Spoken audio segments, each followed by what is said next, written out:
สวัสดีครับเพื่อนๆผมแอลจาก Channel Mr. L ครับผมสำหรับคลิปในวันนี้ครับก็เป็นคลิปแนวทางเรื่องอาชีพสำหรับคนงบกลางงบน้อยตอนที่2ละถ้าเพื่อนๆคนไหนนะครับยังไม่ได้ดูตอนแรกครับผมก็แนะนำว่าให้ย้อนกลับไปดูตอนแรกก่อนเดี๋ยวลิงก์ผมจะแปะเอาไว้ให้ที่ใต้คลิปนะครับเพราะว่ามันจะมีเรื่องของเกณฑ์การประเมินเฉพาะทางของผมอยู่ซึ่งถ้าเกิดว่าคุณข้ามมาดูคลิปนี้เลยเนี่ยอาจจะไม่เข้าใจก็ได้นะครับถ้าเกิดว่าเพื่อนคนไหนดูเสร็จแล้วนะครับเดี๋ยวเรามาเริ่มต้นคลิปที่2กับอาชีพที่เป็นอาชีพยอดฮิตที่สุดในเกมตัวหนึ่งกันเลยครับอาชีพสุดฮิตนั้นจะเป็นอะไรไปไม่ได้นอกจากพาดินสายโลครับผม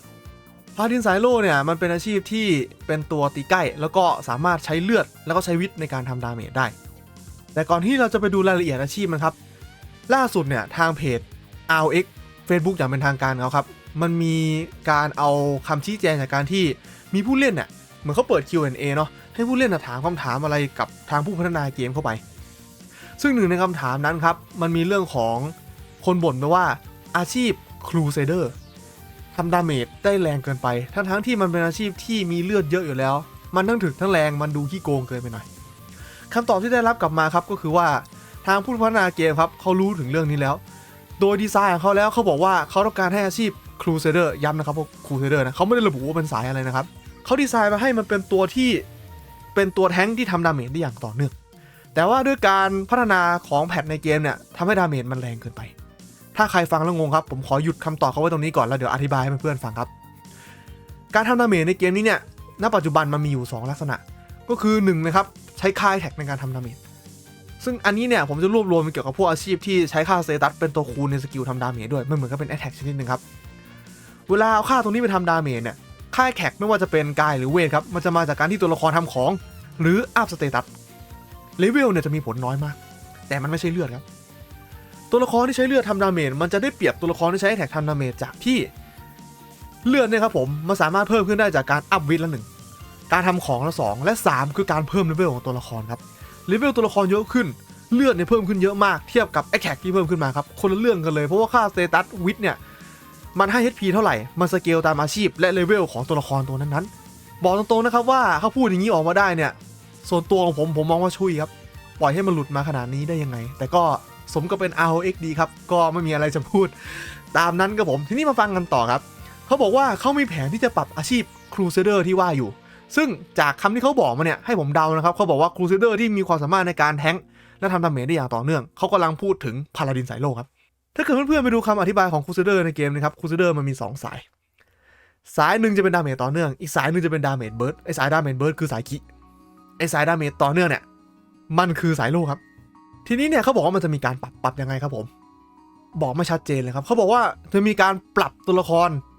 ให้สมดุลขึ้นในอนาคตแล้วก็อีกหน่อยเนี่ยเดี๋ยวแพทคลาส4เข้ามาครับเขาจะมีการปรับให้อาชีพต่างๆเนี่ยมันมีบทบาทหน้าที่ที่ชัดเจนมากขึ้นเพราะฉะนั้นเนี่ยครับเขาพูดมาลอยๆมากผมบอกไม่ได้ว่าในอนาคตอันใกล้หรืออันไกลนี้ครั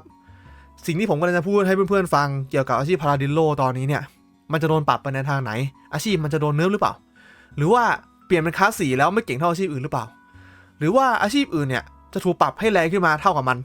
นตอนนี้หรือตอนนี้เป็นคลาส4ตอบไม่ได้ทั้งนั้นนะครับแต่อาชีพเนี่ยมันมีแผนที่จะโดนปรับอะไรบางอย่างในอนาคตก็อยากให้รับรู้ตรงนี้ไว้ก่อนกันแล้วครับผมโอเคครับเมื่อกี้นี้อย่างที่พูดไปอาชีพนี้เนี่ยมันใช้เลือดในการทำดาเมจครับ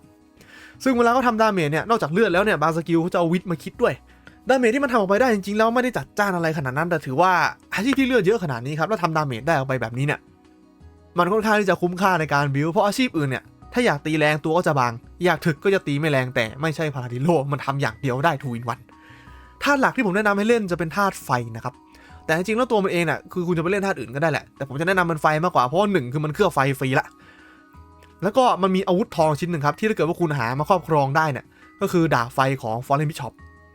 มันจะเป็นอะไรที่ดัน DPS คุณได้ดีมากๆครับผมก็เล่นเป็นไฟเผื่อเอาไว้ก่อนดีกว่านะครับความสามารถในการฟาร์มให้มันอยู่กลางๆคือมันวันฮิตมอนเป็นกลุ่มได้แต่ว่าไม่ได้ทำได้ตั้งแต่แรกแล้วช่วงต้นเกมมันก็ไม่ได้อาชีพที่ฟาร์มเก่งครับมันต้องประมาณเป็นไฮคลาสก่อนแล้วก็มีค่าล่าระดับหนึ่งถึงจะฟาร์มได้ก็ให้มันเป็นฟาร์มกลางๆก็แล้วกันการล่าบอสเนี่ยจริงๆแล้วมันขึ้นอยู่กับของที่คุณมีด้วยแล้วก็ขึ้นอยู่กับเจ้าที่ของคุณนะครับอาชีพมันอะอย่างที่บอกไปมันเป็นอาชีพทำดาเมจต่อเนื่องถ้าเกิดว่าสุลต่านประจำเซิร์ฟคุณเนี่ยมันฆ่าบอสตายเร็วมากมันก็จะมีเวลาในการทำดาเมจน้อยดาเมจมันก็จะไม่แรงถ้าเกิดว่าบอสเนี่ยมันตายช้านะครับหลัก 5-6 นาทีขึ้นไปเนี่ยพอเวลาเริ่มมีเวลาทำดาเมจได้อะ ดาเมจมันจะค่อนข้างโอเคเลยครับเพราะว่าตัวมันเองเนี่ยเวลาไปตีบอสครับไม่ใช่ว่ามันชนบอสได้ทุกสกิลบอสก็สามารถฆ่ามันได้เหมือนกันแต่โอกาสที่จะตายเนี่ยมันต่ำกว่าอาชีพอื่นเพราะมันเป็นหนึ่งในอาชีพที่ถึกที่สุดในเกมครับอะไรบางอย่างที่อาชีพอื่นเขาต้องหลบมันไม่จำเป็นต้องหลบมันยืนชนแล้วก็ทำดาเมจได้มันอาจจะตีเบากว่าแต่มันได้ตีเรื่อยๆพอสุดท้ายรวมออกมาแล้วมันก็ได้ดาเมจขึ้นมาชดเชยนั่นเองครับผมอาชีพมันเองเนี่ยถือว่าเป็นตัวที่ PVP ค่อนข้างดีเลยครับเพราะว่าตัวมันเองเนี่ยถึกแล้วก็ทำดาเมจไปได้ในตัวเดียวกันมันไม่จำเป็นที่ต้องทำของ2ชุดมันใช้ของชุดเดียวครับทั้ง PVP ทั้งล่าบอสทั้งฟาร์มเลยมันค่อนข้างประหยัดงบในการทำมันก็จะสามารถทำของไม่ได้ไกลกว่าคนอื่นนั่นเองเงื่อนไขในการเล่นให้เก่งครับผมเงื่อนไขมันจริงๆแล้วมีอยู่2อย่างอย่างแรกเลยคือเรื่องของค่าไล่มันต้องการไล่ขั้นต่ำประมาณ20 วิแล้วก็ต้องการไล่ที่38 วิเพื่อใช้สกิลโจมตีของมันที่เลเวล10ทั้งหมดนะครับแล้วก็อาวุธที่บอกไปเมื่อกี้นี้ถ้าเกิดว่าหาดาวไฟมาได้จะดีมากทีนี้เนี่ยเพื่อนๆหลายๆคนเห็นคำแนะนำของผมว่าเฮ้ยงบน้อยนี่น่าเล่นเป็นสีเขียวเลยเหรอแพทนี้มันไม่ใช่มั้ง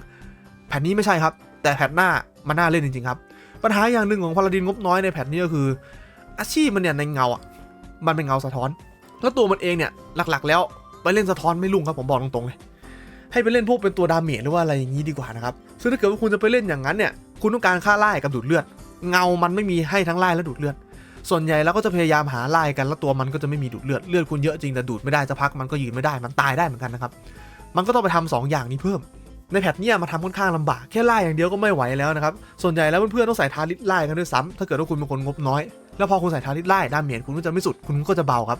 บก็จะเป็นคนงบกลางๆที่เริ่มเล่นอาชีพนี้ได้มากกว่าแต่ในแพทหน้าเนี่ยมันจะมีการ์ดไล่ที่เป็นการ์ดฟ้าเข้ามามันจะทำให้คุณมีไล่พอเลยถ้าเกิดเราเอาไปผสมกับสัตว์ไล่ไม่ต้องทำออฟไล่อะไรทั้งนั้นครับได้ถึงกับเกือบ38 วิหรือถึง38 วิเลยขึ้นอยู่กับคุณฝากการ์ดแน่นขนาดไหนแล้วตัวคุณเนี่ยจะสามารถถอดทาริสไล่ไปใส่ทาริสเจาะที่เป็นดาเมจได้มันจะตีแรงขึ้นมาแบบเห็นได้ชัดเลยครับผมสำหรับคนงบกลางก็ไม่ต้องพูดอะไรเยอะครับแพทนี้คุณอาจจะมีการไล่แทรกอยู่บางใบที่ไม่ค่อยคุ้มหรืออาจจะมีออฟไล่อยู่บางแถวแพทหน้าเนี่ยไม่จำเป็นต้องทำอะไรอย่างนั้นแล้วนะครับบิลของมันค่อนข้างยืดหยุ่นมากครับผมถ้าเกิดว่าคุณเป็นคนงบน้อยผมจะแนะนำว่าให้เล่นไปทางสัตว์เลี้ยงเนี่ยเป็นหมาไฟดีกว่าแล้วก็ใส่เป็นโล่โบนะครับแล้วช่วงแรกๆเนี่ยใส่ทาริสไล่ไปก่อนเสร็จแล้วพอคุณหาการ์ดได้อะไรได้เนี่ยค่าไล่คุณพอก็สลับทาริสไล่เป็นทาริสเจาะครับเล่นบิลนี้จะง่ายในตอนแรกที่สุดแต่ถ้าเกิดว่าคุณเป็นคนงบกลางขึ้นมาเนี่ยคุณมีทางเลือกอีกทางหนึ่งก็คือไปเอาโล่ไล่มาใส่ครับไอ้โล่ไล่อันนี้เนี่ยแค่โล่ชิ้นเดียวนะถ้าเกิดว่าคุณอัปเกรดกับตีบวกโอเคในระดับหนึ่งอะสักประมาณ200แคป8แคป9อะ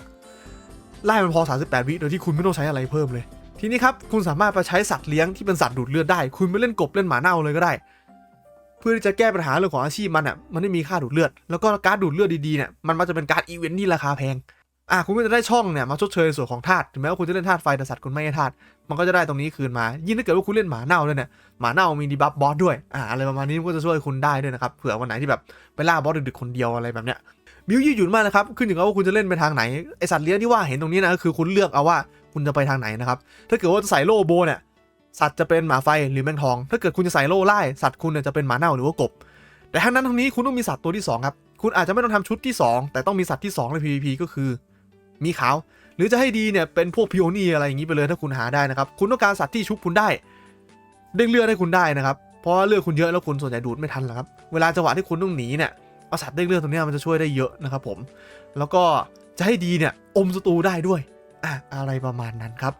เป็นอาชีพที่ผมแนะนำให้เล่นมากๆเป็นอาชีพที่เรียกได้ว่าเป็นทางเลือกต้นๆแล้วน่าจะเป็นตัวที่ฮิตมากๆตัวหนึ่งในเซิร์ฟใหม่เลยทีเดียวครับต่อมากับอาชีพที่2ครับยังเป็นพาลาดินอยู่ครับซึ่งเขาเนี่ยเป็นพาลาดินสายหอกละพาราหอกเป็นพาราตัวเดียวที่ใช้แอคแท็กในการทำดาเมจสเตตัสหลักจะเป็นสเตนนะครับทำให้มันเป็นพาราสายที่ตัวบางที่สุดเลยท่าหลักของเขาเลยจะเป็นท่าแสงครับผมจริงๆแล้วพาราเมื่อก่อนเนี่ยมันค่อนข้างแย่แต่นี่มันมีการปรับมาดาเมจมันค่อนข้างที่จะแรงขึ้นแต่มันค่อนข้างที่จะเล่นยากครับตัวมันเองเนี่ยความสามารถในการฟาร์มถือว่าค่อนข้างดีสกิลฟาร์มมันแรงดีแล้วก็แบบเก่งตั้งแต่ตอนคุณเปลี่ยนอาชีพคลาส2ครับจะเป็นตัวหนึ่งที่ฟาร์มดีมากตอนนี้ผมมีแผนจะไปเล่นอาชีพนี้อยู่แบบไปเล่นขำๆครับในเซิร์ฟใหม่ที่จะเปิดรอบนี้นี่แหละอาจจะมีเพื่อนๆสตรีมเมอร์คนอื่นของผมไปเล่นตามด้วยนะครับคิดว่าน่าจะมีคุณการจากช่องการอาหารละคนหนึ่งเนาะอาจจะไปปั้นตัวเล่นขำๆด้วยกันสักประมาณเดือน2 เดือนนะครับผมก็จะไปปั้นพาราหอกนี่แหละให้เพื่อนๆดูว่ามันเล่นได้นะครับผมฟาร์มได้สบายล่าบอสเนี่ยค่อนข้างมีปัญหาตัวมันเองมันจะมีเงื่อนไขที่คุณต้องทำอยู่2อย่างก็คืออันแรกสกิลมันกดเป็นแมนนวลซะเป็นส่วนใหญ่คุณสามารถตั้งให้เป็นออโต้ก็ได้แต่ดาเมจมันจะไม่ค่อยเท่าแมนนวลเท่าไหร่ครับแล้วก็การที่คุณต้องไปเพ่งสมาธิกับการกดสกิลเพื่อทำดาเมจให้ได้สูงสุดคุณจะไม่ได้ดูบอสแล้วคุณจะโดนสกิลบอสตายตัวมันเองมันไม่ใช่เป็นตัวที่หนาครับอย่างที่บอกไปเซตตัสหลักมันเป็นสเตน ก็มีสิทธิ์ที่จะโดนบอสตีตายได้เหมือนกันนะครับแล้วการ PVP ของมันเนี่ยด้วยความที่โอเคดาเมจมันแรงมันถือว่าแรงกันแหละถ้าเกิดว่ามันเคลียร์เงื่อนไขได้แต่มันต้องเคลียร์เงื่อนไขให้ได้เงื่อนไขวุ่นวายเยอะครับมันไม่สามารถที่จะไปเคลียร์เงื่อนไขทุกอย่างใน PVP ได้เพราะว่าผู้เล่นไม่ใช่เป้านิ่งเหมือนบอสอ่ะก็ทำให้มัน PVP ไปค่อนข้างทางแย่นะครับคือถามว่าจะฝืนเล่นได้ไหมมันก็ได้แต่มันมีอาชีพอื่นที่เกิดว่าคุณเป็นคนงบเท่านี้แล้วเล่นมันดีกว่านะครับผมอย่างที่บอกไปครับเงื่อนไขก็คือคุณต้องกดสกิลมือซึ่งมันถ้าใครอยากเล่นตัวล่าบอสที่ดาเมจโอเคแล้วของถูกเพราะตัวมันแปลกไม่มีคนเล่นเนี่ยมันก็เล่นได้ครับแต่คุณต้องทิ้ง PVP ไปเลยมันจะ PVP ค่อนข้างแย่ถ้าเกิดว่าคุณเป็นคนงบน้อยผมจะไม่แนะนำให้เล่นอาชีพนี้เลยครับเพราะว่าผมจะไม่แนะนำให้คนงบน้อยเล่นตัวตีใกล้ที่ไม่มีเลือดเพราะคุณจะไม่ได้ตีคุณจะตายก่อนนะครับไม่ว่าคุณจะไปตีคนหรือตีบอสก็ตามวิ่งไม่ถึงแน่นอนสำหรับคนงบกลางเนี่ยมันมีตัวเลือกที่ดีกว่านี้อันนี้เหมือนกับเป็นคนที่ชอบของแปลกแล้วช่องการที่จะแบบทำตัวให้ได้ดาเมจโอเคโดยของราคาถูกครับสัตว์ที่ผมแนะนำหลักๆแล้วเนี่ยคือตัวมันPVP ไม่เก่งผมไม่ค่อยแนะนำกบเท่าไหร่แต่ผมใส่มาอย่างนั้นแหละเผื่อใครอยากเล่นสัตว์5 ดาวนะครับผมจะแนะนำว่าเล่นเป็นหมาเน่าดีกว่าหมาเน่ามันช่วยเรื่องของดูดเลือดได้อาชีพมันตัวบางครับดูดเลือดมันจะช่วยได้มากแล้วก็ใช้แค่ล่าบอสหมาเน่าก็เพียงพอแล้วหรือถ้าเกิดคุณคิดว่าวันหนึ่งคุณจะทนมันไม่ไหวอาจจะเบื่ออยากย้ายเรื่องอาชีพอื่นนะครับทำสัตว์เลี้ยงเป็นหมาไฟก็ได้เพราะว่าหมาไฟมันค่อนข้างยืดหยุ่นมากกว่าสามารถย้ายไปเล่นอาชีพอื่นได้ง่ายกว่านั่นเองครับอาชีพต่อมาครับยังเป็นอาชีพสีแดงอยู่แล้วก็จะเป็นอาชีพสายเจาะตัวสุดท้ายที่ผมจะพูดถึงวันนี้นะครับอย่างตัวไนท์เผาครับผมไนท์เผาเนี่ยจริงๆแล้วหลายๆคนคงรู้เลยครับว่ามันเป็นอาชีพของต่านเล่นกันแต่ช่วงนี้นะครับมันมีอีเวนต์ PVP อย่าง WOC อยู่หลายๆคนไปดูแข่งแบบมันเป็นอาชีพที่ PVP เก่งแล้วค่อนข้างเด่นด้วยงบขนาดนั้นนะครับอาจจะเกิดกิเลสอยากเล่นขึ้นมาครับผมวันนี้ก็เลยเอามาพูดถึงกันสักนิดนึงครับสเตตัสหลักของมันเนี่ยเป็นวิทย์แต่ว่ามันเป็นอาชีพที่ใช้เลือดในการทำดาเมจเป็นหลักไม่ได้เอาสเตตัสวิทย์มาคิดดาเมจเท่าไหร่ครับท่าหลักของเขาเล่นเป็นไร้ธาตุก็เพราะว่าสกิลทีเด็ดของเขาเนี่ยอย่างสกิลเผาที่โจมตีทะลุเกาะศัตรูเป็นกลุ่มได้ด้วยนะครับจะถูกบังคับออกเป็นท่านิวทอนหรือว่าไร้ธาตุนั่นเองครับความสามารถในการฟาร์มของเขาเนี่ยเป็นอาชีพตีใกล้ไม่กี่ตัวเลยที่ผมยกให้อยู่ในระดับดีเลยครับผมเพราะว่ามันสามารถฆ่ามอนได้แต่ก่อนมอนเกิดอีกทำให้ไม่มีใครเนี่ยสามารถทับที่เขาได้ง่ายๆครับผมเป็นถึงแม้ว่ามันจะฟาร์มได้กองเดียวก็ตามคนทับที่ไม่ได้คือมันเก่งมากๆตรงนี้นะครับการล่าบอสถือว่าค่อนข้างแย่ถ้าอาชีพอื่นของเท่ากันได้งบเท่ากันดาเมจดีกว่านี้เยอะครับมันดีแค่ถึกอย่างเดียวความสามารถในการ PVP ครับผมจริงๆแล้วเนี่ยต่อให้เป็นคนงบกลางครับผมก็ต้องบอกว่าค่อนข้างแย่แหละแต่ว่าอย่างน้อยๆครับให้เป็นกลางๆก็แล้วกันเพราะว่าถ้าเกิดว่าคุณเอาไปลงวอลแล้วเจอแบบบังเอิญเซิร์ฟคุณเป็นคนงบน้อยเยอะอย่างเงี้ยมันพอจะทำอะไรได้บ้างครับอย่างที่บอกไปครับอาชีพนี้มันเป็นอาชีพ PVP มันจะเก่งได้หลักๆค่า PVP ต้องถึงแล้วมันต้องมีเท่าไหร่ครับปกติแล้วเนี่ยไนท์เผานะครับจะเริ่มโจมตีคนอื่นจนรู้สึกว่าตีเข้าเนี่ยจริงๆแล้วทุกอาชีพไปแล้วครับผมถ้าเกิดว่าไม่ใช่อาชีพที่ตีแรงมากๆครับคุณจะต้องมี PVP โบนัสมากกว่า Reduction สักประมาณ 100% ขึ้นไปจะให้ดีประมาณ150ครับซึ่งต่อให้คุณเป็นคนงบกลางเนี่ยผมค่อนข้างมั่นใจว่าคนงบกลางส่วนใหญ่มันเล่นออฟการ์ดกันไม่ไหวครับผมคุณดัน PVP ไปไม่ถึงจุดนี้ครับตราบใดที่ยังทำไม่ถึงต่อให้คุณพยายามดันตัวคุณอื่นมากมายแค่ไหนหรือว่าดันเลือดคุณเข้าไปครับดาเมจที่คุณทำได้ใน PVP นะมันก็ยังไม่แรงพอที่แบบว่าคุณจะรู้สึกว่าเฮ้ยมันเริ่มมีอิมแพคกับการเล่นอยู่ดีดังนั้นผมก็จะไม่ค่อยแนะนำให้คนงบกลางเล่นเท่าไหร่นะครับเพราะคุณมีสิทธิ์ที่จะโดนปั๊มดาเมจสูงมากขณะที่คนงบน้อยครับคุณเล่นอาชีพนี้มาคือคุณต้องการตัวที่เอามาบอทแล้วก็ฟาร์มของขายมันทำอย่างอื่นไม่ได้จริงๆครับไป PVP ไปล่าบอสคือไม่มีดาเมจอะไรใดๆทั้งนั้นเล่นแบบเล่นไปวันๆก็ผมมองว่ามันมีอาชีพอื่นที่เล่นสนุกกว่านี้ก็แล้วกันครับซึ่งแน่นอนครับว่าสำหรับคนงบน้อยผมให้เกณฑ์สีแดงครับตัวนี้คนงบกลางถ้าเกิดว่าอยากจะเล่นจริงๆก็ยังไม่ค่อยแนะนำอยู่ดีแต่ผมให้เป็นแบบสีส้มแบบส้มเข้มๆจนเกือบแดงแล้วกันครับผมสัตว์เลี้ยงครับอาชีพนี้ต้องใช้ไล่ระดับหนึ่งถ้าเกิดว่าคุณเป็นคนงบน้อยแล้วฝืนจะเล่นเนี่ยยังไงไล่มันก็ไม่พอเพราะว่าอาชีพมันอาจจะใช้ไล่ไม่เยอะแต่ถ้าเกิดว่าเงาไม่สูงพอเนี่ยมันยังต้องใช้ไล่อยู่นะครับผมจะแนะนำสัตว์เป็นหมาไฟนะครับผมสำหรับคนที่งบเยอะขึ้นไปนะครับผมก็ถ้าจะเล่นอาชีพนี้เนี่ยมันบังคับเลยว่าคุณต้องมีสัตว์5 ดาวซึ่งสัตว์5 ดาวมาให้ PVP ไม่งั้นคุณจะ PVP ไม่ถึงนะครับจริงๆแล้วผมจะแนะนำเป็นกบมากกว่าสำหรับแมงทองนี่คือแบบคนที่ไม่แน่ใจว่าจะเล่นอาชีพนี้ไปแล้วจะย้ายไปเล่นอาชีพอื่นอีกหรือเปล่านะครับเพราะว่าแมงทองมันย้ายไปเล่นได้หลายอาชีพมากกว่ากบนะครับแล้วก็สัตว์อีกตัวนึงคล้ายๆกับพวกสายวิทย์ทั้งหลายครับที่มันต้องมีคู่กันเลยเพราะว่า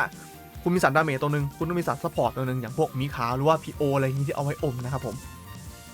มอาชีพต่อมาที่เราจะพูดถึงในวันนี้ครับจะเป็นอาชีพสายคลิกายภาพตัวแรกกันเลยครับผมอย่างเจ้าสไนคิเลนเจอร์คิหรือว่าใครๆเรียกว่าสไนเด็กครับผมมีหลายชื่อเลยเกินครับอาชีพนี้แต่เดิมมันเป็นอาชีพที่ดาเมจแย่ครับแต่ว่ามันได้ปรับจากการปรับจุดอาชีพครั้งล่าสุดมาในส่วนของสกิลคลาส 3ของเขาครับอย่างสกิล precision shot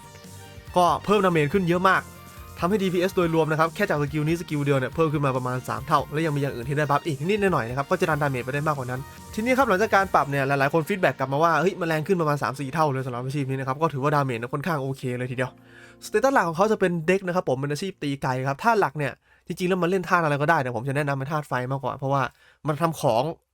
ไปได้ไกลกว่าท่าอื่นๆนิดนึงนะครับผมแล้วก็ท่าไฟเนี่ยมันเป็นท่าที่ล่าบอสค่อนข้างดีนะครับก่อนที่จะไปพูดถึงความสามารถอย่างอื่นของตัวละครครับมาพูดถึงการปรับของมันก่อนดีกว่าสิ่งที่มันได้รับการปรับจะเป็นสกิลของคลาส3สกิลของคลาส3เมื่อกี้ที่บอกไปคือ precision shot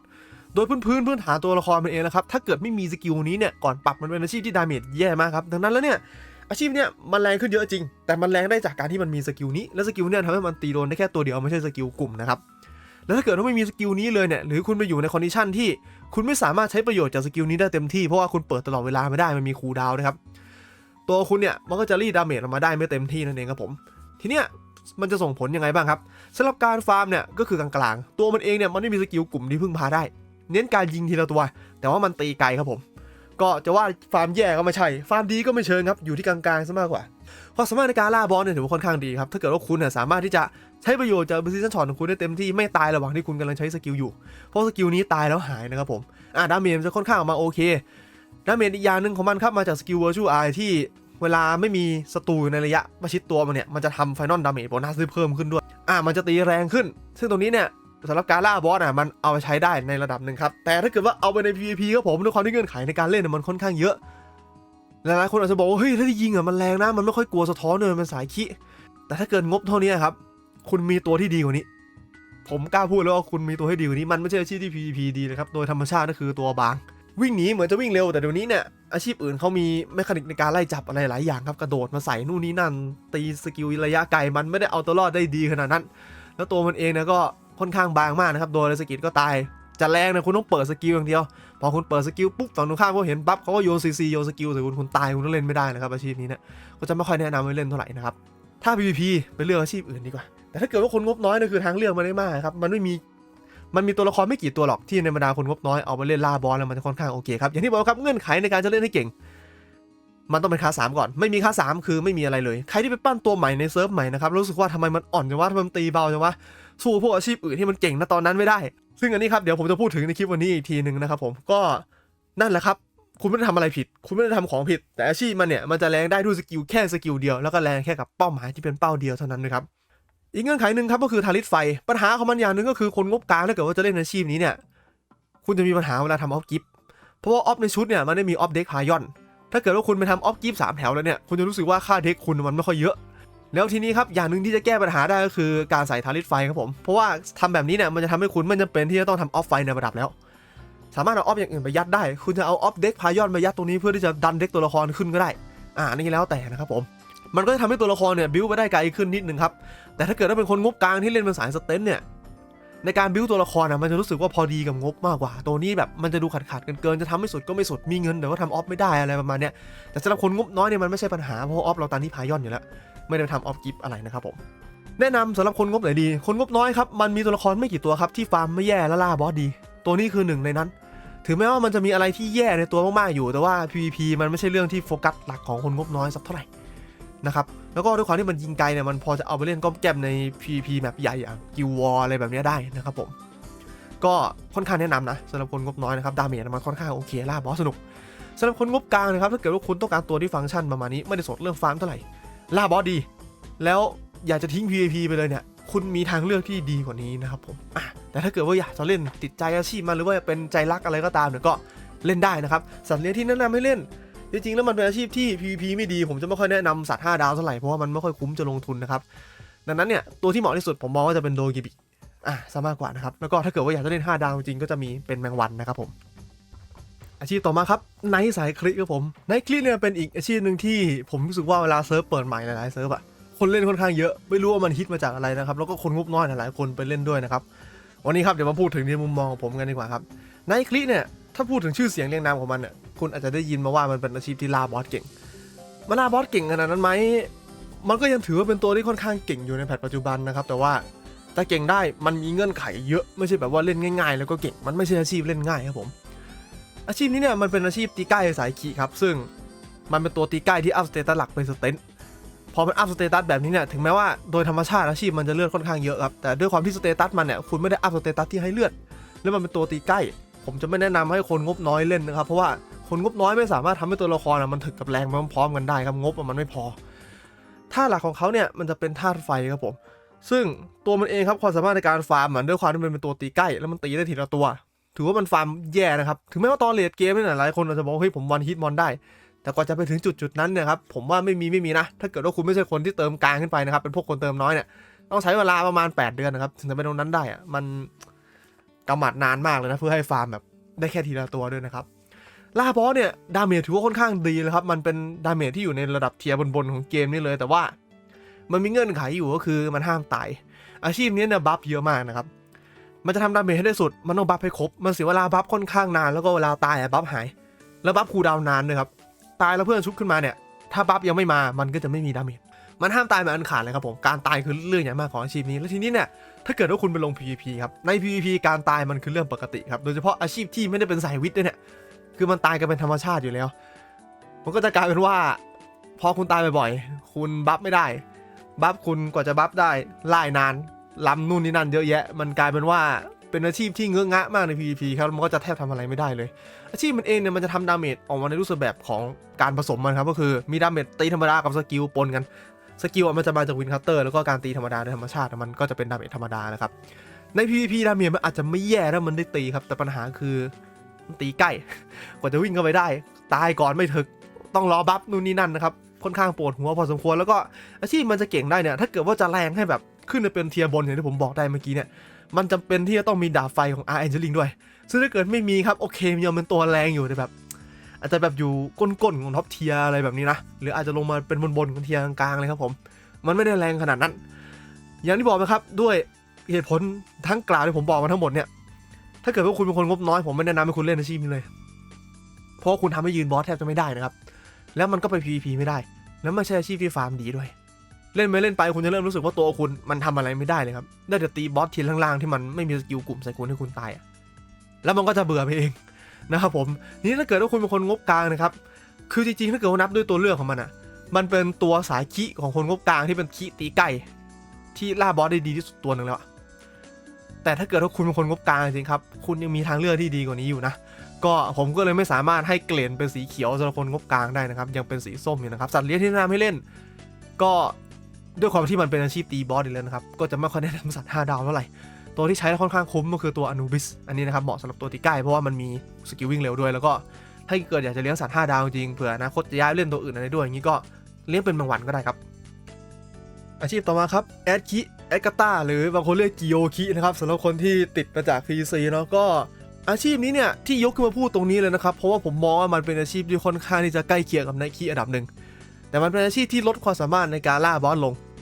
แลกกับความสามารถในการ PVP ที่เพิ่มขึ้นครับจริงๆแล้วดาเมจมันอาจจะไม่ได้เบากว่าไนคิอะไรขนาดนั้นแต่การที่เวลามันบิวไปตีบอสนะครับมันค่อนข้างที่จะบิวยากนิดนึงแล้วก็เงื่อนไขเยอะแล้วบิวอาชีพของมันเนี่ยบิวบอสกับบิว PVP มันจะไม่ค่อยไปทางเดียวกันเท่าไหร่อะไรประมาณนะครับก็อาชีพนี้ครับเป็นอาชีพตีใกล้สายคิที่อัพสเตตัสหลักเป็นสเตนเหมือนกันครับผมท่าหลักของเขาจริงๆแล้วมันจะเป็นธาตุพิษแต่ถ้าเกิดว่าคุณจะเล่นล่าบอสให้เวิร์กมันต้องเล่นเป็นธาตุไฟครับเพราะว่า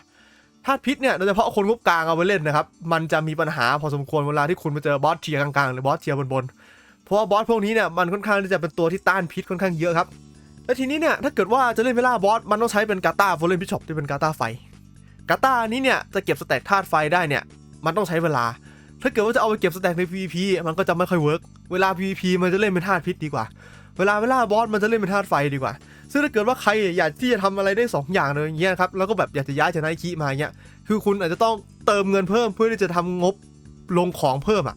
ให้มันมีท่า2 ท่าในตัวเดียวให้มันไปเล่น2 อย่างได้อะไรแบบนี้ครับโอเคแหละบิลไฟคุณอาจจะไม่ต้องทำธาตุไฟเยอะอาจจะเป็นแค่การ์ดไฟบางใบกับกาตาบิชอปมันก็เล่นได้ละ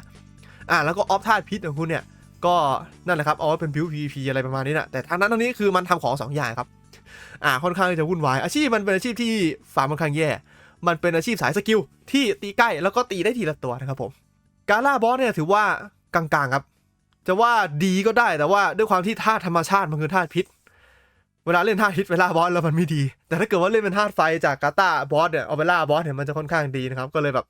จะให้เป็นดีก็พูดได้ไม่เต็มปาก PVP เนี่ยถ้าเกิดเราไปเทียบกับไนคิคือดีขึ้นเยอะครับ เพราะว่าดาเมจหลักของมันเป็นสกิลละอาชีพมันหายตัวได้ผู้เล่นในเทียร์การเนี่ยวิมันอาจจะยังไม่แรงถึงขั้นตายสะดุ้งแบบโดนทีเดียวกระเด็นอะไรอย่างนี้ได้ครับแต่ว่าแบบเจ็บอ่ะก็ยังพอให้คุณแบบถ้าเกิดกะจังหวะดีๆก็ยังพอเล่นได้อะไรแบบนี้นะไม่ใช่แบบว่าเจอหน้าก็ตายอะไรก็ตายอย่างเงี้ยมันจะอยู่ในเทียร์ที่แอดกี้มันยังพอเล่นได้อยู่นะครับผมแล้วก็อย่างที่บอกไปครับ PVP สนุกกว่าไนกี้มากเงื่อนไขในการเล่นให้เก่งกันนะครับจะล่าบอสให้เก่งต้องมีกาตาไฟวอลเลนบิชอปถ้าเกิดไม่มีนะคุณเล่นธาตุพิษมันจะเบากว่าไนกี้ค่อนข้างเยอะเลยครับและเงื่อนไขอีกอย่างนึงครับผมก็คือเรื่องของค่าไร่อาชีพนี้เนี่ยเป็นอาชีพสายคิสายตีเร็วแต่เป็นสายสกิลที่ไม่มีไล่อะไรให้มาเลยครับแต่หลายคนเนี่ยก็ไปเลี้ยงสัตว์ไล่เอาแต่ในแพทหน้านะครับคุณจะสามารถทำไล่ตามเงื่อนไขขั้นต่ำของมันที่ทำให้อาชีพมันใช้สกิลเลเวล10ได้เนี่ยที่24วิโดยที่ไม่ต้องใช้สัตว์ไม่ต้องใช้ออฟไม่ต้องใส่ของไล่ของของคุณทั้งตัวเลยครับคือดูแล้วเนี่ยเป็นสายคิธรรมดาทั่วไปเลยเพียงแค่คุณมีการ์ดในแพทหน้านะครับผมตรงนี้เนี่ยมันจะช่วยคุณได้เยอะเลยแล้วก็อัพเด็กระดับหนึ่งไล่ในตัวของคุณเนี่ยจะค่าเฮสพื้นกับค่าฟันเฮสจากการ์ดฟ้าในหัวแพทหน้ารวมกันครับคุณจะมีไล่พอ24วิแบบสบายๆอาชีพนี้ครับสำหรับคนงบน้อยผมจะไม่ค่อยแนะนำให้เล่นนะครับเพราะว่าตัวมันเองบางแล้วก็เป็นตัวตีใกล้จะเอา PVP โอเคพอจะ PVP ได้ครับแต่ว่ามันจะล่าบอสไม่ได้แล้วก็ฟาร์มแย่มากแล้วมันเป็นตัวละครที่ไอ้พวกสายคิที่มันต้องใช้สกิลนะครับมันจะใช้ของค่อนข้างเยอะคุณต้องตีติดคิคุณต้องตีเร็วคุณต้องมีไล่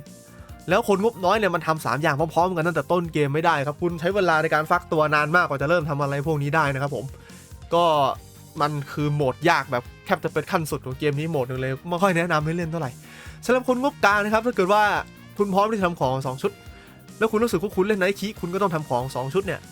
คุณสามารถที่จะมาเล่นอาชีพนี้ได้นะแล้วมันจะเป็นอาชีพที่เวลา PVP เก่งขึ้นเยอะครับแต่เวลาล่าบอสเนี่ยมันจะต้องมีเซตอัพของที่เป็นของล่าบอสเนี่ยมันดาเมจก็จะไม่แพ้ไนท์คิเลยแต่ว่าตัวมันเองเนี่ยมันจะทำให้ยืนบอสได้ยากกว่าไนท์ระดับหนึ่งเลยนะครับสัตว์ที่แนะนำถ้าเป็นสัตว์ทั่วไปครับผมจะเป็นอนูบิสหรือว่างูดำที่เอาไว้ PVP ครับผมมาสายคิพวก PVP มันจะค่อนข้างได้เปรียบนิดนึงเพราะว่ามันมีสัตว์ที่ไม่ใช่สัตว์บอสที่สามารถเล่น PVP ได้นะครับแล้วถ้าเกิดว่าอยากจะไปสุดเล่นสัตว์บอสอาชีพที่จริงเล่นสัตว์บอสค่อนข้างคุ้มก็คือมัน PVP ได้มันไปล่าบอสได้ด้วยก็จะแนะนำเป็นตัวแมงเขียวเป็นแมงวันนะครั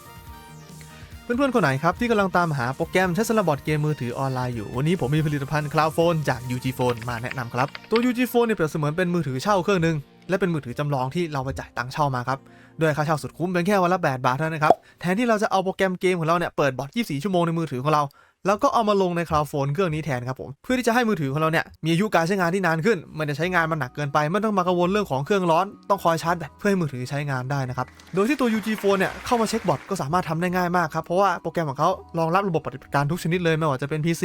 Android หรือว่า iOS ที่ Cloud Phone ส่วนใหญ่ไม่รองรับกันนะครับเพื่อนๆคนไหนที่สนใจจะดาวน์โหลดมาทดลองใช้สามารถดาวน์โหลดได้ผ่านทางลิงก์ที่ผมแปะเอาไว้ที่ด้านล่างหรือใส่โค้ด RX Mr. L เป็นส่วนลดเพิ่มเติมครับแลกรับเพชรส่วนลดมูลค่า35 บาทได้ทันทีเลยครับอย่าลืมไปดาวน์โหลด UG Phone มาใช้กันนะอาชีพต่อมาครับโรคสายธนูกับผมสำหรับผมเนี่ยผมมองว่ามันเป็นอาชีพอัปเกรดของแอร์ไซกาตาครับผมฟังก์ชันในการเล่นมันคล้ายๆกันแต่ตัวอาชีพมันเองเนี่ยมีอะไรหลายๆอย่างครับที่ทำได้ดีกว่าแอร์นะครับผมตัวอาชีพเขาเองครับเป็นอาชีพกายภาพระยะไกลที่เป็นสายคลิแต่ว่าสเตตัสหลักของเขาเนี่ยเป็นสเตนครับผมอาชีพนี้ครับธาตุหลักของเขาเนี่ยมันจะมีอยู่2ธาตุมากับส่วนของลักษณะสไตล์การเล่นของมันนะครับก็คือธาตุพิษกับธาตุโกสโดยปกติแล้วเนี่ยอาชีพนี้เนี่ยมันสามารถเคลือบพิษได้แต่ว่าตัวอาชีพมันเองเนี่ยมันสามารถใช้สกิลมุดของโจรครับผมคือหายตัวแล้วก็โจมตีไปพร้อมๆกันโดยที่หายตัวไม่หลุดได้ครับซึ่งอยู่ในสถานะนี้เนี่ยระหว่างเนี่ยมันจะโจมตีออกมาเป็นธาตุโกสทีนี้ครับผมมันจะเล่นเป็นธาตุอะไรมันต้องขึ้นอยู่กับว่าคุณสามารถหายตัวได้ตลอดไหมถ้าเกิดว่าทำไม่ได้ครับมันก็จะเล่นเป็นธาตุพิษเป็นหลักถ้าใครหายตัวได้ตลอดเนี่ยจะเล่นเป็นธาตุโกสเป็นหลักจะหายตัวได้ตลอดมันก็ต้องทำค่าคูลดาวน์ขึ้นมาระดับหนึ่งคือประมาณ20 วิครับซึ่งถ้าเกิดว่าทำไม่ถึงเนี่ยมันก็จะมีปัญหาในเรื่องของการเลือกธาตุแล้วเพราะว่าถึงแม้ว่าการธาตุของเขามันจะให้ธาตุมาคู่กันเป็นโกสกับพิษแต่ถ้าเกิดว่าจะดันให้พอใช้จริงๆเนี่ยครับมันก็ต้องทำออฟธาตุช่วยด้วยระดับหนึ่งตรงนี้เนี่ยถ้าเกิดว่าตัวละครมันหายตัวมันได้ตลอดคุณทำเป็นธาตุพิษคุณจะเอาไปตีบอสมันก็จะเริ่มมีปัญหาอีกเพราะว่าธาตุพิษมันตีบอสไม่ค่อยดีเท่าไหร่ครับแต่ธาตุโกสเนี่ยค่อนข้างโอเคกว่าทีเนี้ยมันก็กลายเป็นว่าแล้วจะทำยังไงให้กูดาวได้20 วิอันนี้คือโจทย์หนึ่งที่ทำให้อาชีพมันในแพทเนี้ยเล่นค่อนข้างยากครับแต่ในแพทหน้าเนี่ยมันจะเล่นได้ง่ายขึ้น20 วินาทีกับอาชีพที่ต้องตีเร็วต้องตีคิแล้วต้องทำไล่ด้วยเนี่ยมันเป็นอะไรที่ต้องทำพร้อมกันหลายๆอย่างมากจนเกินไปครับก็ทำให้ตัวมันเองเนี่ยต้องใช้เวลาในการบิวระดับหนึ่งเลยกว่ามันจะเริ่มเล่นได้ครับผมแล้วก็ล่า20 วิในแพทหน้าครับแค่อัปเดต กับใส่การ์ดฟ้าของแพทใหม่เข้าไปเนี่ยไล่ถึง20วิได้สบายๆแน่นอนครับผมยิ่งถ้าเกิดว่าใครมีการไล่ในประดับมาช่วยด้วยเนี่ยก็สามารถที่จะใส่การ์ดท่าในหัวบางใบได้เลยด้วยซ้ำแต่ทั้งนั้นทั้งนี้ครับผมตัวอาชีพมันเองเนี่ยมันเป็นอาชีพที่มันใช้คูลดาวน์ค่อนข้างเยอะนะเอาจริงๆแต่ว่าขั้นต่ำของมันคือ20วิให้เล่นได้ครับความสามารถในการฟาร์มมันเนี่ยเป็นอาชีพที่พอมีสกิลกลุ่มอยู่แล้วเป็นอาชีพตีไกลด้วยก็ฟาร์มถือว่ากลางๆไปยังค่อนข้างดีนะครับผมความสามารถในการล่าบอสคือกลางๆไปถึงทางค่อนข้างแย่เพราะว่าตัวมันเองเนี่ยในแพทนี้ครับดาเมจของมันไม่จัดเพราะด้วยปัญหาเรื่องของคูลดาวน์ที่มันทำได้ไม่ถึงแล้วก็ดีไซน์ของสกิลมันเนี่ยมันออกแบบให้เป็นสกิลที่ดาเมจไม่แรงแต่ใช้ได้รัวๆแล้วก็ดาเมจต่อฮิตเนี่ยค่อนข้างเบาแต่ว่าเอามาต่อๆกันหลายๆฮิตทำให้ได้ดาเมจเป็นเปอร์เซ็นต์ที่เยอะไอ้สกิลประเภทพวกนี้เนี่ยครับมันจะดีเวลาที่ลง PVP ทำให้อาชีพมันเนี่ยเป็นอาชีพที่ค่อนข้าง PVP เก่งเพราะสกิลมันเนี่ยรูปแบบมันถูกออกแบบมาให้ใช้ใน PVP ได้แรงครับแล้วก็ตัวมันเองเนี่ยมันสามารถหายตัวยิงฟรีใน PVP ได้ครับผมทำให้ตัวมันเองเนี่ยถ้าเกิดว่าของถึงมันจะเป็นอาชีพที่เล่นค่อนข้างเก่งทีนี้ปัญหาอย่างหนึ่งที่หลายคนเจอกับมันก็คือดาเมจมันไม่แรงแหละทำไมมันถึงไม่แรงครับในแพทเนี่ยปัญหาหลักๆก็คือคุณทำไล่ได้ไม่คุ้มกับสิ่งที่คุณได้ครับผมคือในแพทเนี่ยถ้าเกิดว่าคุณพยายามจะดันไล่ให้เกิน20วิขึ้นไปเนี่ยมันเป็นอะไรที่ค่อนข้างตึงมากมันจะไปเบียดบังกับพวกการ์ดดาเมจหรือออฟดาเมจในตัวคุณทำให้คุณแบบรู้สึกว่าดันไล่ไปมันก็ไม่คุ้มแล้วนะครับแล้วก็ด้วยความที่เงื่อนไขมันต้องทำไล่ให้อยู่แล้วด้วยเนี่ยมันก็เลยกลายเป็นว่าคุณรู้สึกว่าอาชีพคุณจริงๆแล้วมันอาจจะทำให้แรงกว่านี้ได้แต่มันทำไมมันดันดาเมจไม่ขึ้นก็เนี่ยแหละครับสาเหตุหลักอย่างแรกเลยที่พูดถึงก็คือออฟคุณเป็นอะไรอยู่ครับตอนเนี้ยคุณทำออฟไลน์ไปกี่แถวเลยครับไปเทียบกับอาชีพอื่นที่เขาไม่ได้มีออฟอะไรอย่างอื่นที่ต้องทำอะไรแบบเนี้ยไปทำดาเมจได้ล้วนๆอย่างที่2ครับผมตัวคุณใช้สกิลเลเวลอะไรอยู่ครับตอนนี้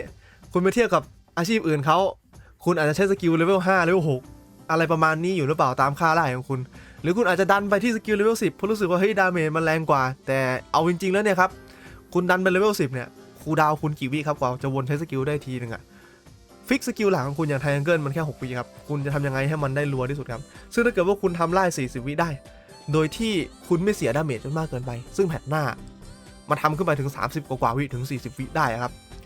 บแล้วสกิลคุณเนี่ยคือใช้ได้ประมาณวิละครั้งเพราะว่าคูลดาวน์มัน6วิซึ่งถ้าเกิดว่าติดโมชั่นอะไรนู่นนี่นั่นเข้าไปนิดๆหน่อยๆครับคือเต็มที่ประมาณ2วิใช้ได้ทีนึงอะดาเมจคุณจะแรงขึ้นแบบมหาศาลเลยนะครับในแพทหน้าทีนี้ก็คือมันเป็นโจทย์ของคุณแล้วครับว่าคุณจะต้องทำยังไงจะไปแก้ยังไงครับผมให้คุณสามารถทำไล่ได้เยอะโดยที่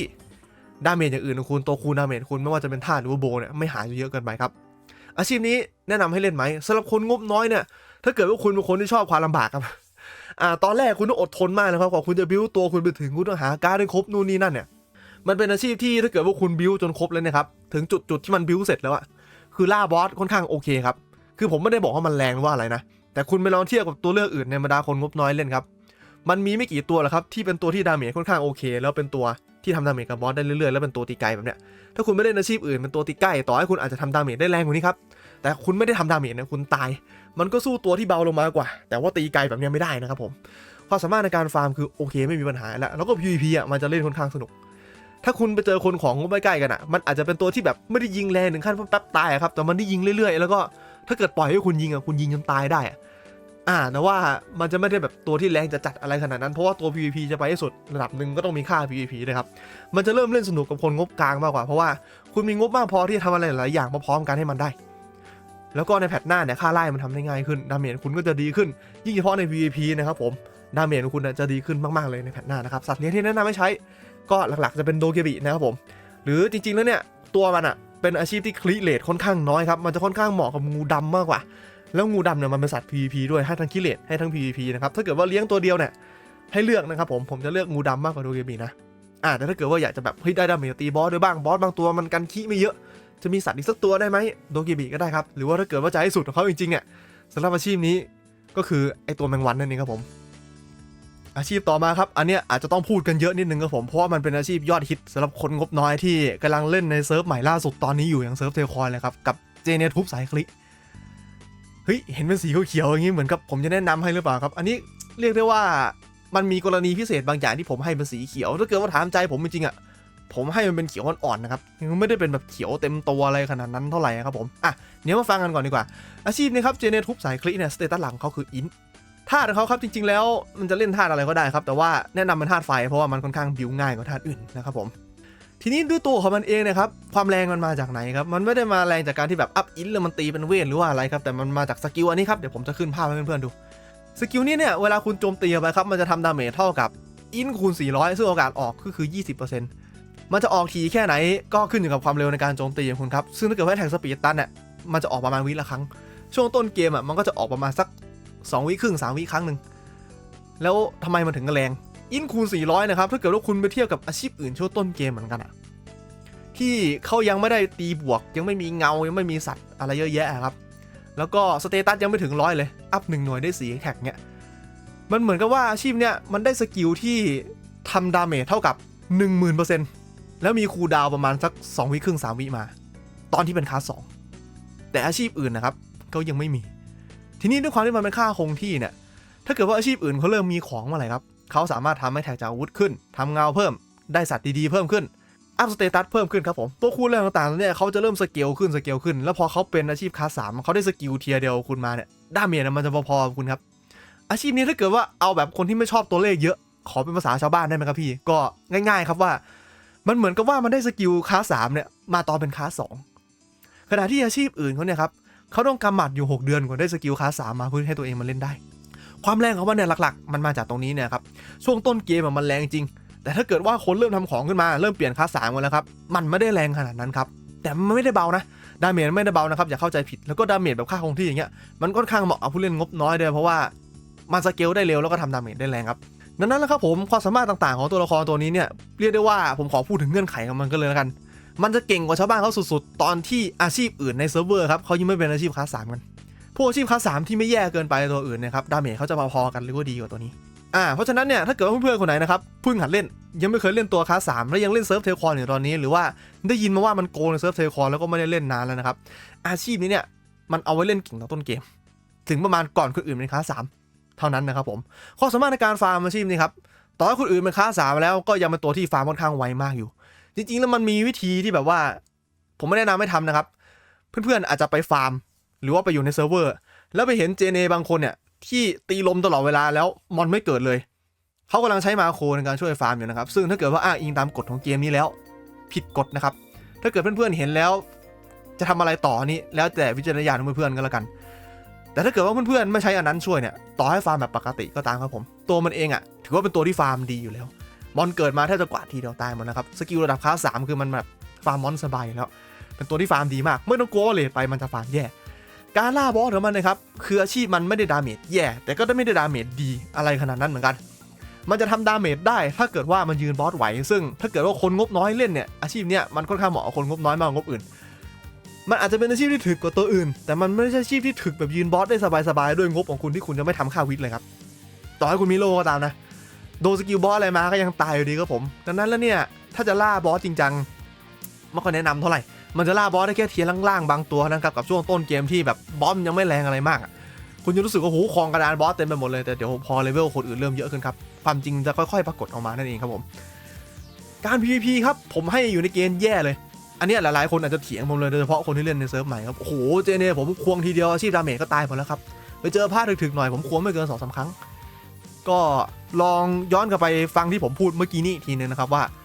ไอ้สกิลควงของคุณเนี่ยมันไม่ได้สกิลที่แรงหลุดโลกขนาดนั้นถ้าเกิดอาชีพอื่นเขาเริ่มมีของก็เป็นคลาส3อะไรครับลองนึกภาพว่าไอ้ตัวดาเมจที่คุณควงทีเดียวตายตอนเนี้ยเขามีสกิลที่กดใส่หน้าคุณได้จากระยะไกลแล้วแรงพอๆกับสกิลควงของคุณตอนเนี้ยคุณยังคิดว่าคุณจะวิ่งเข้าไปตีเขาไหวอยู่ไหมครับคุณอาจจะบอกว่าโอ้ยตัวผมถึกเลือดผมเยอะกว่าเขาตั้งเท่านึงคุณคิดว่าตัวคุณแทงสกิลไหว2 ครั้งก่อนที่จะวิ่งถึงตัวเขาไหมครับเพราะตัวคุณเนี่ยมันไม่มีสกิลโดดไม่มีสกิลอะไรช่วยนะไม่ได้วิ่งเร็วไม่ได้คล่องตัวอะไรขนาดนั้นและอันนี้คือกรณี1 ต่อ 1นะครับถ้าเกิดว่าโดนลุม2ลุม3ขึ้นมาจะเกิดอะไรขึ้นวันนี้คุณอาจจะยังไม่เชื่อผมครับอาจจะอ้างว่าผมไม่ได้เล่นอาชีพนี้เป็นตัวหลักแต่คุณลองไปถามยูทูบเบอร์ช่องไหนก็ได้ที่เล่นตัวนี้เป็นตัวหลักครับทุกคนก็จะบอกมันผมเนี่ยแล้วว่ามันไม่ใช่อาชีพที่เป็นตัวทำดาเมจใน PVP ที่ดีครับแทบจะทำไม่ได้เลยด้วยซ้ำและถ้าเกิดว่าคุณยังไม่เชื่ออีกก็เล่นมาจนถึงคลาส3ครับคิดว่าอีกน่าจะไม่กี่เดือนเดี๋ยวตอนนั้นครับคุณจะประสบพบกับสิ่งที่ผมพูดด้วยตัวเองครับผมเงื่อนไขเมื่อกี้พูดไปแล้วทีเนี้ยเรามาพูดถึงเรื่องของสัตว์เลี้ยงกันบ้างครับสัตว์เลี้ยงเนี่ยผมจะแนะนำเป็นตัวอนูบิสนะครับผมหรือถ้าเกิดว่าคุณต้องการเอาอาชีพนี้ลง PVP เนี่ยมันจะต้องทำอีกบิลนึงมันจะต้องเล่นเป็นตัวบิลซัพพอร์ตไปเลยครับแล้วคุณต้องทำของวิทขึ้นมาอีกเซตนึงเป็นวิทล้วนแล้วคุณจะใช้สัตว์เลี้ยงซัพพอร์ตเหมือนกับอาชีพพระอย่างตัวหมีขาว หรือว่าตัวอะไรก็ได้ที่มันมีอมครับผมทีนี้เจเนเนี่ยมันไม่ได้มีแค่สายทุบคีย์อย่างเดียวคนงบกลางบางคนก็อาจจะเล่นเจเนเป็นสายเจาะครับเป็นสายทุบเจาะซึ่งเงื่อนไขในการเล่นสายนั้นเนี่ยมันจะเป็นที่จะต้องมีกระทาแสงของบิชอปครับผมถ้าเกิดว่าไม่มีเนี่ยเล่นไม่ได้การเก็บสแต็กของกระทาแสงต้องใช้สกิลของอาชีพนี้เนี่ยมันเป็นสกิลเจาะมาเลยครับดังนั้นเนี่ยเขาก็เลยไม่เล่นคีย์กันเพราะว่าสกิลมันติดคีย์ไม่ได้ดาเมจมันก็จะตกเขาต้องสแปมสกิลพวกนี้เพื่อให้เก็บสแต็กแสงแล้วก็ใช้ดาเมจออกไปได้ซึ่งธาตุเขาก็ต้องเล่นเป็นธาตุแสงนะครับธาตุแสงเนี่ยมันก็คันบิวยาวกว่าธาตุไฟนิดนึงแต่ว่าอาวุธเนี่ยมันให้ธาตุค่อนข้างเยอะอยู่แล้วใส่การ์ดได้ไม่กี่ใบไม่ถึงขั้นต้องทำออฟมันก็พอเล่นได้ดาเมจของมันจริงๆแล้วเนี่ยถ้าเกิดว่าทำของจนครบมันค่อนข้างดีกว่าสายคีย์นิดนึงแต่ผมไม่แนะนำให้คนงบน้อยเล่นเพราะว่ากระทามันไม่ถูกครับแล้วก็กว่าจะไปถึงจุดนั้นได้นะคุณต้องมีของระดับหนึ่งด้วยมันไม่ได้เล่นง่ายๆเหมือนกับสายทุบที่เป็นสายคลิกนะครับผมแล้วก็ถ้าเกิดว่าให้ผมพูดตรงๆนะครับถ้าเกิดว่าคุณมีงบที่จะไปเล่นเจเนทุบเจาะได้ขนาดนั้นเนี่ยมันมีอาชีพอื่นที่ผมพูดถึงในวันนี้ครับลองไปพิจารณาเทียบดูที่ผมพูดไปแล้วในบรรดาสายเจาะทั้งหลายนะครับที่มันตีบอสเก่งกว่าแล้ว PVP ได้ด้วยนะครับผมไม่แล้วกันว่าเป็นอาชีพอะไรอาชีพพวกนั้นแหละครับผมมันเล่นสนุกกว่าคุ้มค่าในการทำของมากกว่าเล่นเจเนทุบเจาะนะครับอาชีพสุดท้ายของคลิปแนะนำอาชีพของผมนะครับก็จะเป็นกันสลิงเกอร์หรือว่าเป็นรีเบลสายคลิที่เป็นสายปืนไรเฟิลแบบสไนเปอร์ไรเฟิลนะครับผมอาชีพนี้เนี่ยตอนนี้หลายๆคนคงรู้แล้วละครับว่ามันคือราชาของการล่าบอสครับสเตตัสของเขาจริงๆจะเล่นเป็นเด็กหรือลักก็ได้แต่ว่าด้วยความที่สกิลของเขาเนี่ยมันเป็นสกิลที่มีคูลดาวน์ครับผมจะแนะนำให้คุณเล่นเป็นสายเด็กทนไปทีเดียวเลยมากกว่าซึ่งแน่นอนครับว่าช่วงต้นเกมดาเมจคุณจะสู้สายลักไม่ได้แต่เดี๋ยวสายลักครับพอไปถึงสักประมาณแบบกาสเฮมเนี่ยมันจะเริ่มมีปัญหาว่าฉันเริ่มยิงมอนไม่โดนบ้างละแล้วถ้าเกิดว่าเลยจนถึงแบบโคโมโดเมื่อไหร่ครับผมคุณจะแทบตีมอนไม่โดนมันจะมีปัญหามากเลยครับสกิลก็วืดได้เล่นสายเด็กจะค่อนข้างโอเคกว่านะครับผมธาตุที่แนะนำเป็นธาตุไฟนะครับผมอาชีพนี้เนี่ยเป็นอาชีพที่บอกตรงๆเลยว่าผมไม่ค่อยแนะนำให้คนงบน้อยเล่นเพราะคนงบน้อยเนี่ยมันเหมือนกับว่าถูกบังคับกายว่ามันจะต้องเล่นสายลักซึ่งมันเล่นไปไม่สุดแล้วมันมีกำแพงตันของมันค่อนข้างไหวมากนะครับถ้าเกิดจะไปให้ได้นะคุณต้องมีของมาพร้อมๆกันระดับหนึ่งแล้วเล่นสายเด็กไปเลยแล้วก็อาชีพนี้เนี่ยการฟาร์มของมันคืออาชีพสายตีไกลที่เป็นสายสกิลตีธรรมดาก็พอมีดาเมจค่อนข้างแรงโดยเฉพาะช่วงต้นเกมเนี่ยตีธรรมดาแรงมากนะครับถือว่าการฟาร์มเนี่ยค่อนข้างโอเคถึงค่อนข้างดีเลยล่าบอสจะเรียกว่าดีเฉยไม่ได้ถ้าเกิดว่าของมันครบเต็มระบบมันครับมันคืออาชีพที่ตีบอสแรงที่สุดในเกมตอนนี้ต้องให้คำว่า OP กันมาเลยนะครับผม PVP แย่ให้แย่เลยครับเฮ้ยมันเป็นอาชีพตีแรงขนาดนี้ทำไม PVP แย่ดาเมจของมันมากับเงื่อนไขครับเงื่อนไขในการเล่นของมันเยอะมากคุณจะต้องมีค่าเจาะดีบัฟพอที่จะดีบัฟศัตรูให้ติดได้เพื่อให้สกิลของคุณทำงานได้ไอ้สกิลที่ว่านะคือสกิล Dead Eye Missile ครับผมเสร็จแล้วเนี่ยคุณจะเป็นที่จะต้องมีอาวุธทองของบอสทั้ง2มือเลยครับอย่างที่เจ้ากันสลิงเกอร์ผู้ชายคนนี้ถืออยู่2อันให้ครบทั้ง2อันไม่งั้นเนี่ยถ้าเกิดไม่เต็มระบบดาเมจก็ไม่สุดนอกจากนั้นไม่พอครับคุณต้องมีพระตามด้วยเพื่อให้สกิล Dead Eye Missile ของคุณมันรีให้ไวที่สุดถึงแม้ว่าไม่มีมันจะแรงโอเคมันแรงแหละแต่ถ้าเกิดมีพระมันจะขึ้นไปหลุดโลกในขั้นสุดครับซึ่งถ้าเกิดว่าคุณจะเล่นอาชีพนี้เนี่ยการที่มีพระเดินตามมันเป็นหนึ่งในเงื่อนไขที่คุณต้องมีผมมองไม่ออกว่าคนงบน้อยจะมีพระเดินตามได้ยังไงนะครับผมดังนั้นแล้วเนี่ยครับผมจะไม่แนะนำให้คนงบน้อยเล่นอาชีพนี้เลยครับเพราะว่าถ้าคุณจะเล่นมาล่าบอสมันรีดาเมจบอสไม่ได้ PVP ก็ไม่เก่งแล้วก็ฟาร์มก็ธรรมดามันจะไม่มีอะไรเก่งครับแต่ถ้าเกิดว่าคนงบกลางของถึงเคลียร์เงื่อนไขของมันได้หมดเนี่ยอาชีพนี้เก่งตั้งแต่งบกลางก็ไปถึงงบเยอะเลยครับมันจะเป็นอาชีพที่แรงมากตัวนึงข้อดีของมันอย่างหนึ่งเลยก็คือมันถืออาวุธ2มือครับถึงแม้ว่ามันจะเป็นอาชีพสายเด็กแต่มันมีช่องในการทำออฟในอาวุธเนี่ยได้มากกว่าอาชีพสายเด็กตัวอื่นอย่างถือธนู2มืออย่างเงี้ยคุณสามารถผสมเด็กพายอนในอาวุธกับออฟกิฟในอาวุธได้นะครับเป็นโบเป็นอะไรอย่างเงี้ยทำให้ตัวมันสามารถมีช่องทำสเตตัสอะไรขึ้นไม่ได้มากกว่านะครับผมสักเล่นที่แนะนำครับจริงๆแล้วผมมองว่าอาชีพเนี้ยเล่นแค่โดเคบิก็พอละเพราะว่ามันไม่ใช่อาชีพ PVP ครับคุณไปทำสัตว์บอสมาอย่างแมงวันอย่างเงี้ยมันก็ใช้ไม่ค่อยคุ้มค่าเท่าไหร่ยกเว้นคุณเงินเหลือจริงๆผมแนะนำว่าเป็นสัตว์พวกสัตว์ทั่วไปอย่างโดเคบิอะไรประมาณนี้โอเคที่สุดแล้วนะครับผมก็เป็นอันจบไปเรียบร้อยแล้วครับสำหรับคลิปแนะนำอาชีพของผมนะครับเพื่อนๆคนไหนมีความเห็นยังไงก็คอมเมนต์มาคุยกันได้นะครับเป็นคลิปที่ค่อนข้างยาวถึงขั้นต้องแบ่งเป็น2ตอนเลยทีเดียวสำหรับเพื่อนๆคนไหนที่กำลังมองหาอาชีพบางอาชีพอยู่นะครับแล้วก็ปรากฏว่าไม่เจอที่ผมพูดถึงเลยแม้กระทั่งคลิปในตอน1ตอน2นะครับอันนั้นให้เข้าใจตรงกันนะครับว่าผมมองว่าอาชีพนั้นเนี่ยไม่คุ้มที่จะเล่นมันมีปัญหาอะไรหลายอย่างในตัวมันเองอยู่ครับที่ผมมองว่าไม่ควรที่จะไปฝืนเล่นมันครับยกตัวอย่าง2อาชีพแล้วกันเช่นชูล่าสายสนับหนักเนี่ยคือตัวมันเองครับ PVP ไม่ได้ฟาร์มก็ช้าแถมล่าบอสแทบจะไม่ไหวนะฮะครับมันมีอาชีพที่แบบว่าแรงมันเยอะแล้วตัวมันเองบิวยากมากมันเป็นอาชีพที่แย่ในแทบจะทุกอย่างก็เลยไม่พูดถึงอีกตัวนึงครับเป็นอาชีพเก่าของผมเองอย่างไนท์สายหอกไนท์สายหอกเนี่ยครับมันเป็นอาชีพที่ไม่มีดาเมจเลย สกิลมันเนี่ยครับโดนปรับมาจนลูปสกิลเสียไม่สามารถวนสกิลต่อเนื่องได้ดาเมจแย่ PVP แย่ตัวบางวิ่งไม่ถึงดาเมจไม่พอนะครับเวลาฟาร์มหลักๆก็ตีได้แค่ทีละตัวโอเคมันอาจจะฟาร์มกลางๆไม่ถึงขั้นแย่ครับแต่รวมๆเนี่ยมันมีอาชีพที่ดีกว่านี้เยอะจนผมไม่จำเป็นต้องพูดถึงมันครับแพทหน้ามันอาจจะมีหอกน้ำมาครับแต่ผมมองว่าหอกน้ำมันยังไม่ดีพอที่ทำให้มันเล่นได้ครับคือมันอาจจะดูเป็นสกิลดาเมจที่น่าสนใจแต่เงื่อนไขของมันก็คือมันต้องเริ่มทำดาเมจก่อนดาเมจตอนนี้มันน้อยมากถึงขนาดที่ผมมองว่าต่อให้มีหอกน้ำช่วยเอาไปล่าบอสแรงไม่พอครับเอาไป PVP ปัญหามันเนี่ยก็คือก่อนที่มันจะตีแรงพอไหมก่อนเนี่ยคือทำยังไงให้วิ่งถึงศัตรูก่อนมันวิ่งไม่ถึงเลยด้วยซ้ำครับตอนเนี้ยปัญหาหลักๆของมันเลยครับก็อย่าไปพูดถึงเรื่องว่าดาเมจไม่พอครับแค่เอาตัวรอดจะไม่ไหวเลยอะไรประมาณนี้ทั้งนี้นะครับถ้าเกิดเพื่อนๆจะมีคำถามอะไรอยู่เนี่ยก็คอมเมนต์หรืออินบ็อกซ์มาคุยใน Facebook ของผมได้นะครับถ้าเกิดเพื่อนๆถูกใจคลิปนี้นะครับก็อย่าลืมกดไลค์เป็นกำลังใจให้กันแล้วก็กดติดตามช่องของ Mr. L ไว้นะครับเดือนหน้าเนี่ยผมมองว่าน่าจะเป็นช่วงที่อาจจะมีข่าวเรื่องแพทใหม่อะไรอย่างนี้มาแล้วนะครับแล้วก็เร็วๆนี้ครับเดี๋ยวผมจะทำเรื่องของการวิเคราะห์อะไรหลายๆอย่างที่อาจจะพูดได้ไม่เคลียร์ในคลิปนี้ออกมานะครับอย่างเช่นแพทหน้ามาเนี่ยมอนบอสดีเฟนส์จะประมาณไหนของดอกแพทหน้ามาพวกการอะไรต่างๆมี impact ต่อการเล่นยังไงพวกของทองอะไรพวกนี้ครับอันไหนน่าสนใจเดี๋ยวตรงนี้ครับถ้าเกิดใครไม่อยากพลาดก็อย่าลืมตามกันไว้นะครับไว้เจอกันใหม่คลิปหน้าครับผมสำหรับวันนี้สวัสดีครับ